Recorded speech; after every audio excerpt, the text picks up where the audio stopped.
Hello and welcome along to the Irish Racing Podcast here at Andy Holdings, speedfigures.co.uk on Friday, October the 23rd. Excellent card we've got for you at Dundalk. 8 races as per usual, kicking off with a mare's Fiddy's Claimer at 4:40 over at 7 furlongs. Lilandra is probably one that a lot of punters will concentrate on here based on her rating, but the sort of in-form horse now is very much Crystal Dawn here at this track. A good winner, 4 starts to go.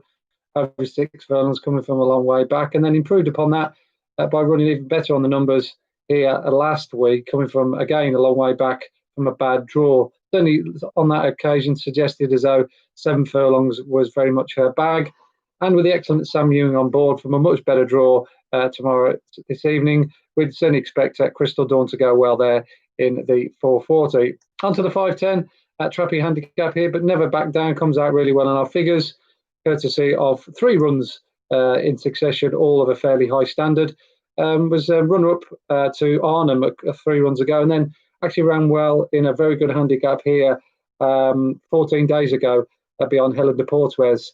That race has been boosted by the second Show-Off winning here last week, and from a much better draw than last time. Last time was drawn Soul 16, still 6 tonight, never back down.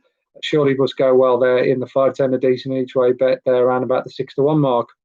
5:45, they always say back the top weight in handicaps, and that's what we're going to do here in this nursery in the 5:45, courtesy of Angelawi from the Inform, Colin Keane and Gerline Access. Good second last time out behind a horse called Zaffi's Pride, who went on to win a listed race here at the same track next time out, and then finished third in a Group 3 next time out. Comes out really well on our numbers, courtesy of that effort. Nicely drawn is still 10, which means it'll swing into the middle of the track coming down the home straight, and I don't think 5 furlongs will be an issue either. So Angelawi, very confident vote there in the 5:45. Onto the 6:15. Zosimus is top rated here, courtesy of its run last time at the Curragh, but it's got a bad draw to overcome. It's still 16, so we go with the more experienced track horse Bears Hug, who technically has run here 3 times, was placed in a barrier try here on its very first go, and then it's finished third on its last 2 starts by an Inca Prince 2 runs ago, and then here last time out in another very competitive race won by Halibop. Both of the time figures have been good. Nicely drawn is still 10, and hard to see Bears Hug not going well there in that 6:15. Onto the 6:45, Trappy old handicap, but Gerard Maddox comes out quite well on the figures. Good second here last time out in a pretty well-run race won by Arnhem. I think that Arnhem is a horse going forward in a rush, so there's no reason to suggest why David Marnane's 4-year-old won't go well here tonight on its return visit in the 6:45. On to the 7:15. We've got Bluebeard's Castle running here as a decent each way alternative to the favourite, Vermilion Cliffs, who ran quite well on the turf the other day at Leopardstown in a decent race. But Bluebeard's Castle has run well on its last 2 turf runs as well. Beyond Agitair last time out, was rated in the 90s. Prior to that, it finished 4th here on debut behind Irish Admiral, and that was the second time this horse has run well on this course, having won a barrier trial the time before. So plenty of experience garnered by Joseph O'Brien's charge, and at 9-2, Bluebeard's Castle looks a solid each way alternative to the Fav. Onto the 7:45, Brinjal is the one based on the figures here.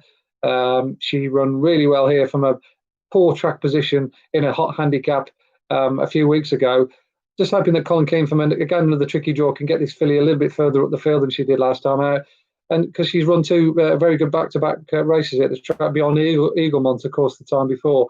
In these kind of maiden races as well, a lot of the big outsiders don't tend to sort of hold their position early. So the cream usually rises to the top. So I'm hopeful that Brinjal gets that good early position this time and takes advantage of what looks a fairly weakish maiden, or certainly winnable for her anyway. On to the last race. The top-rated horse here is the top one in the handicap, which is Moving Forward. Trained now by Shane Duffy, of course, having changed connections and finishing second in a very good race behind G-Rex in the Claimer last week. Hopefully Shane kept this horse on track 7 days forward. That number for that race last week was very good. Back to the same course and distance, well drawn, and that man Sam Ewing is on board to take a valuable 7 off. Okay, thanks very much for viewing this Irish Racing podcast here at Andy Holdings, speedfigures.co.uk, and hopefully you can join us again on Saturday, where there'll be more of the same at Leopardstown's at Flat Race Card. Until then, it's bye from me for now.